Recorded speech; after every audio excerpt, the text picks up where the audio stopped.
Olá, seja bem-vindo então a esta aula, onde nós vamos abordar as etapas do projeto de iluminação.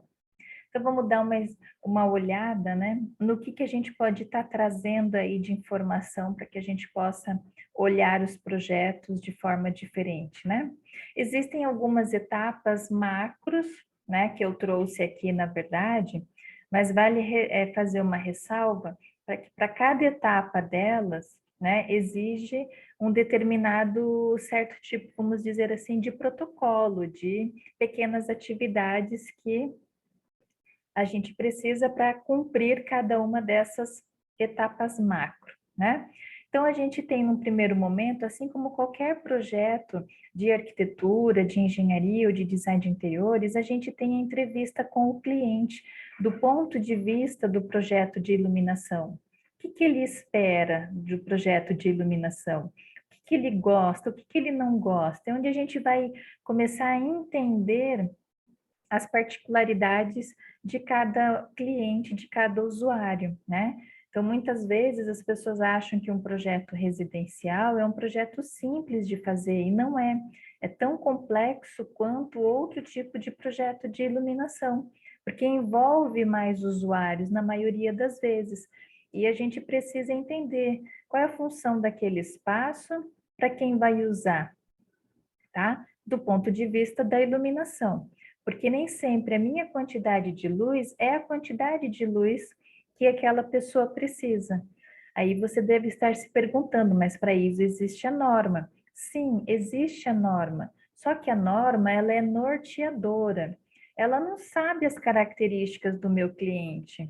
Ela não diz dentro da norma que se meu cliente é assim, eu tenho que atuar assim.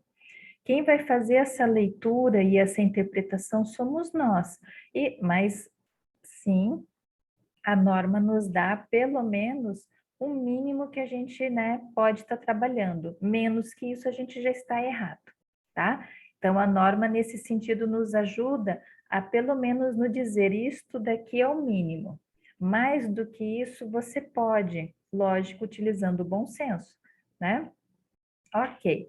Depois a gente tem aqui o fazer o levantamento em loco, tá? Se a gente puder ter a oportunidade de ir em loco, sempre é muito importante, porque às vezes a gente recebe o material pelo computador e a gente não tem todas as informações necessárias, tá? É muito difícil às vezes a gente conseguir o estrutural, tá? Normalmente vem o quê? Vem o arquitetônico, vem o de paisagismo, vem os outros projetos complementares, né? Mas não vem às vezes o estrutural. Então, indo em loco, a gente consegue ver se tem viga, se não tem viga, né? E como que é a dimensão desse espaço? Porque muitas vezes a gente recebe um projeto e a gente fala, nossa, que casa grande. E aí a gente chega no local e fala, nem é tão grande, é uma casa normal, né? Normal. Enfim, e às vezes a gente pensa que a casa é normal, mas quando vai em loco, a gente vê, nossa, essa casa é grande, tá? Porque às vezes ela está inserida num espaço maior, então aí a gente já tem dimensões espaciais diferentes, percepção interna e a visão externa, né, diferentes, tá? E a iluminação externa com a interna precisa se conversar, tá? Bom, então o fazer o levantamento em loco é importante para que a gente possa, né, bater foto e registrar aquelas informações que quando a gente tiver dúvida na hora do projeto, a gente não precisa ter que voltar na obra, a gente tem essas imagens de apoio para ir vendo o que fica, o que não fica dentro das ideias que vão surgindo, né? Então é importante nesse sentido, tá? Definição do mobiliário é interessante porque a iluminação ela casa com o layout, né? Ela casa com a definição do mobiliário, tá? Principalmente porque a gente tem agora luminárias que são articuladas, então a gente pode fazer pequenas correções de fachos de luz por meio da articulação das luminárias, tá? Então eu penso o projeto de iluminação um pouquinho diferente do projeto residencial. Porque no projeto residencial, na maioria das vezes, o layout ele é mais fixo, tá? É muito difícil eu ter mudança de layout, né? Mas pode acontecer, então a gente precisa saber se vai ter essa flexibilidade de layout. Num projeto comercial, a gente já tem, né, como princípio essa flexibilidade de layout. Então, o projeto de iluminação tem que ser também flexível nesse sentido, tá? Depois é que a gente começa, então, a pensar nessa elaboração do projeto, porque daí eu já colhi essas informações que são muito importantes para que eu possa agora, eu costumo dizer, separar o joio do trigo, o que eu consigo fazer e o que eu não consigo fazer. E mesmo assim, ainda a gente vai dentro de uma linha de raciocínio de projeto, ainda com muitas escolhas a serem feitas. Quando a gente entra na escolha de qual fonte eu vou utilizar, de qual luminária eu vou precisar para o meu projeto, qual é o efeito que eu quero, que a gente já vai ver na sequência aqui, tá bom? Então, aí com essas informações iniciais, a gente pode dizer que a gente consegue já dar início na elaboração do projeto. Lembrando que com a definição do mobiliário, vamos estender um pouquinho mais esse conceito e também pedir sempre a questão de detalhamentos daquele projeto, como cortes, né, como vistas, a fachada, tá? Tudo que a gente tiver de informação daquele projeto, melhor para que a gente possa soltar a iluminação com mais segurança, né? Ok? E depois de elaborado o projeto, depois de apresentado o projeto, do cliente ter dado o ok, inicia-se a obra. E aí inicia-se o que também? O acompanhamento desta obra, uma fase importante para que a gente possa, né, tirar todas as dúvidas com quem vai executar o nosso projeto, ok? Então, ter um eletricista parceiro, ter um instalador parceiro, ter um gesseiro parceiro, ter ali toda essa equipe de apoio parceiro da gente para que a gente possa ter certeza que o projeto vai fluir com tranquilidade. Ficar sempre à disposição para eventuais dúvidas, né? Para que eu não vá descobrir uma dúvida que surgiu e que foi definido ali, né? A própria pessoa, o eletricista, o instalador, achou melhor que seria daquele jeito. Deixa sempre o canal de comunicação aberto para que surgiu uma dúvida, manda um WhatsApp, liga a cobrar, né? E aí a gente retorna para esse profissional que às vezes pode não ter ali o crédito para ligar, mas fazendo ali uma chamada a cobrar a gente vai entender, ou tem internet ali próximo da obra, ele consegue se comunicar e a gente já soluciona, se não por telefone, né? Já vê se ele pode ir para um outro ambiente do projeto e que o quanto antes der a gente vai solucionar ali a dúvida dele naquele assunto de forma pontual, tá? Então, o acompanhamento da obra é muito importante neste sentido, para que a gente possa corrigir, né, ou tirar as dúvidas que possam surgir praticamente na hora, tá? Bom, e aí a gente tem aqui dentro dessas etapas, a gente viu, né, essas macro etapas ali, aqui a gente já funila um pouquinho para o projeto de iluminação, quais são as considerações que nós precisamos ter, né? Então, eu dividi aqui como numa primeira etapa e depois a gente vai ver numa segunda. Por quê? Porque na primeira etapa, são informações que a gente precisa saber para que a gente possa pensar da seguinte forma: como vai ser usado o ambiente? Então, aqui está atrelado também aquelas informações que a gente traz do briefing, tá? Então, assim como a gente traz as informações da visita em loco, né? Então, vejam, todas aquelas etapas mais macro servem de apoio para o momento em que a gente senta para projetar.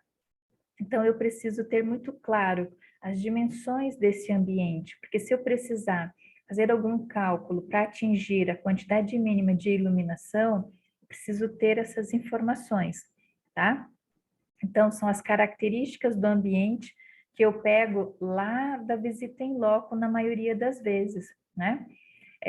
Com relação à função, tá? Esse ambiente, ele vai ser utilizado para trabalho, para repouso, para lazer. Qual vai ser a função? né? E além disso, quantas pessoas vão usar? Vai ser só uma, vão ser duas, vai ser simultâneo, vão ser separados, tá? Então a gente precisa ir, né, conhecendo como que vai ser usado esse espaço e por quem vai ser usado, né? Idade dos ocupantes é interessante, tá? Principalmente características físicas que a gente consegue colher lá do briefing. Porque, por exemplo, eu uso óculos, às vezes você não usa óculos, né? Eu tenho uma certa idade, que eu não vou revelar, mas você às vezes é mais jovem, ou você às vezes é um pouquinho mais, tem uma certa idade um pouquinho maior que a minha. Então, à medida em que a gente vai envelhecendo, a gente precisa de mais luz, né? Para que a gente possa se sentir melhor naquele ambiente. O sentido de mais luz é porque se eu vou com o luxímetro e faço a medição, aquela luz às vezes extrapola, mas para aquela pessoa que tem já uma certa idade é a luz ideal. Às vezes essa luz que extrapolou é muita luz para um casal jovem que não precisa de tudo aquilo de luz. Então vejam, né? O conceito de iluminação é muito diferente. Então a gente precisa ter esse alinhamento e entender, né, o que o meu cliente espera do projeto de iluminação. E a gente, de captar essas informações, às vezes, não precisa nem perguntar, a gente vai, à medida em que a gente vai ganhando experiência com projetos de iluminação, são certas coisas que a gente já olhando, a gente já identifica e já vai fazendo as nossas observações, para que quando a gente possa sentar e pensar o projeto, a gente já tem elas ali esclarecidas, né? E a quantidade de hora que essas pessoas ficarão expostas à iluminação. Porque a gente tem que lembrar que existem as questões das temperaturas de cores. E as lâmpadas de temperatura de cor mais branca, elas possuem ali, na verdade, dentro do espectro da luz delas, né? Elas trabalham numa onda ainda que emitem muito o espectro azul. E o espectro azul não é interessante que a gente fique por muito tempo sobre ele, que a gente fique o tempo onde a gente precisa ter uma certa produtividade. E a partir do momento em que eu não preciso mais daquela produtividade, que eu preciso do repouso, eu preciso então trabalhar com o espectro da lâmpada que venha num comprimento de onda, né, no lado oposto, mais ali para as cores do vermelho e do laranja, por exemplo, tá? Então, a gente tem que cuidar com relação a isso, ok? Bom, é, então, referente a essas primeira etapa dessas considerações, elas estão atreladas ao quê? A como vai ser usado o ambiente, tá? Então, com base nessas informações que viram que elas vão se destrinchando, que uma coisa vai puxando a outra, né? A gente vai então para uma segunda etapa, né? Outros fatores a serem considerados. E agora a gente vai casando, né, para o projeto em si. Então, eu entendi o meu cliente, eu entendi o que ele quer, eu entendi o espaço que ele vai usar. Agora eu vou olhar do ponto de vista de que forma eu vou iluminar este ambiente. Então, aqui entra muito essas questões que a gente vai voltar a falar sobre a tecnologia, tá?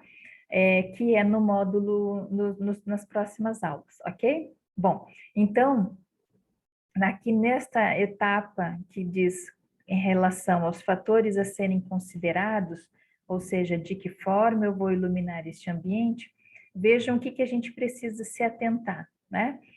Eu já conheço o usuário, já sei como é aquele ambiente. Então, agora eu vou escolher qual é a fonte de luz que eu quero para o meu projeto. Atualmente, a gente está optando, né, e escolhendo a tecnologia LED. Mas vamos dizer que o meu cliente ainda não tenha um investimento inicial para a tecnologia LED. Então, eu tenho que conhecer as outras tecnologias, outras fontes de luz para saber, né, como que a gente pode estar introduzindo num primeiro momento, às vezes, tecnologias que ainda estão sendo usadas, mas né, que o ideal seria já partir para um projeto com tecnologia LED, mas às vezes o meu cliente não consegue naquele momento, porque isso vai fazer com que eu pense na luminária que me atenda, num primeiro momento, uma tecnologia que vai sair, para que a mesma luminária eu possa, com a tecnologia nova, colocar. É onde a gente vai ver que nós estamos passando por um momento, na verdade, de transição da tecnologia, justamente neste caso, tá? Onde a gente tem projetos que estão sendo ajustados por várias questões, e a principal é a economia e durabilidade do conjunto, onde eu tenho a luminária, eu tiro a lâmpada de dentro antiga e coloco uma lâmpada LED ali dentro. Essa troca, essa substituição, ela é, neste momento, um momento de transição, porque existem os estudos e a indústria já está apontando que a tendência vai ser as luminárias já virem integradas. Então, eu não vou conseguir mais aproveitar a luminária do meu cliente. Vai chegar um momento em que eu vou ter que, de fato, projetar com luminárias integradas, que já vem fechadinha, lacradinha com a tecnologia LED. Tá? Não entramos nesta forma ainda porque a gente está dando tempo para que a gente possa fazer essa adaptação. É lógico que se a gente já conseguir entrar com tecnologia LED, o nosso projeto vai ter uma vida melhor. Vamos pensar assim, mas e se meu cliente não puder nesse momento? Como que eu posso ajudar ele? É onde entra aí, né, as escolhas que a gente precisa fazer dentro do projeto de iluminação, tá? Depois a gente tem que escolher as luminárias. Qual é a melhor luminária para o meu projeto? E quando a gente fala de luminárias, a gente tem um leque muito grande, né? De luminárias que a gente possa já começar a distinguir elas, luminárias de teto, de parede e de piso e de mesa, né? Luminárias que são de embutir e de sobrepor, tá? Então, a gente começa a ter um leque muito grande, né? Luminárias, vamos dizer assim, residencial, comercial e industrial, tá? Nada impeça de eu pegar uma luminária de característica comercial e pôr no projeto residencial. Não existe um certo ou um errado, tá? Existem as opções e aquela que melhor se enquadra para aquele projeto, para aquele ambiente em especial, ok? Bom, definindo a fonte de luz, definindo a escolha das luminárias, a gente tem a quantidade das luminárias, né? Quantas luminárias eu vou precisar para me atender àquele ambiente? Vejam, às vezes é um espaço grande, onde eu tenho ali 8 pessoas trabalhando. Então, a gente precisa saber qual é a quantidade de luminárias que vai me dar a quantidade de luz que eu preciso para aquele espaço, tá? E depois também está atrelada à questão da distribuição dessas luminárias. Uma coisa é eu saber que 8 luminárias vão me atender perfeitamente, mas outra coisa é eu distribuir essas 8 luminárias da metade para trás e deixar a metade para frente no escuro, né? Então, é onde a gente precisa agora, né, sabendo qual é a fonte, qual é a luminária, a quantidade de luminárias, como que eu vou distribuir elas para que essa luz possa atender a todos da melhor forma possível, tá? E levar em consideração que muitos profissionais esquecem estar atrelada a questão da programação da manutenção e limpeza das luminárias. Por quê? Porque aqui, na verdade, eu vejo como duas oportunidades. A primeira de dizer para o cliente que a luminária não se limpa sozinho, tá? Que ela precisa ter uma certa programação de manutenção que pode ser feito por ele ou ele pode nos chamar para que a gente possa ir com um profissional e fazer essa manutenção, porque às vezes a luminária vai entrar bichinho, vai ficar com poeira e aí vai perdendo o fluxo luminoso. Então, se a gente faz essa programação, essa manutenção programada, a gente volta com o projeto, né, bem próximo de quando a gente entregou o projeto. Não volta 100%, porque a gente sabe que as fontes têm vida, elas vão tendo a vida útil, né, elas vão perdendo o fluxo luminoso, tá? Mas a gente volta uma boa parte deste fluxo que antes o bichinho estava escondendo, a poeira, né, estava segurando. Então, nesse sentido, né? E outra questão que é interessante é a gente voltar a ter o contato com esse cliente. Muitas vezes ele viu com a gente o projeto residencial, então a gente liga para ele e vê, olha, fulano, eu tenho marcado aqui que existe uma programação de manutenção e limpeza no seu projeto. Você quer que eu dê uma olhada, assim? É um sinal da gente ser visto, de novo por ele, lembrado, e às vezes ele vai dizer, não, eu quero sim, né? Acerta-se o preço dessa ida, dessa manutenção, tá? E às vezes o cliente diz, olha, eu vou mexer no meu escritório, vou precisar de novo de você, ou seja, novo projeto que está vindo, né? Às vezes não é nem desse mesmo cliente, às vezes esse cliente lembrou de você e tem um amigo, tem um cunhado que está fazendo uma obra e vai dizer, olha, eu vou pedir para o meu cunhado ligar para você porque ele está construindo. Então vejam, né? Muitas vezes as pessoas perdem a oportunidade neste caso aqui tão simples que é na programação da manutenção, tá? É um carinho a mais que a gente possa ter com o nosso cliente, tá certo? Bom, então, dentro do que a gente viu, né, sobre essas etapas do projeto de iluminação, vejam como vocês agora já estão um pouquinho mais atentos sobre o que é o projeto de iluminação. E olha que a gente não entrou em projeto de iluminação, a gente está, na verdade, ainda, né, falando sobre iluminação, né, ganhando esse conhecimento do que é um projeto, do que abrange um projeto, para que a gente possa ir afunilando, possa ir ao ponto de chegar e projetar com segurança, tá? Então, eu agradeço a sua atenção e espero vê-lo na próxima aula. Um abraço.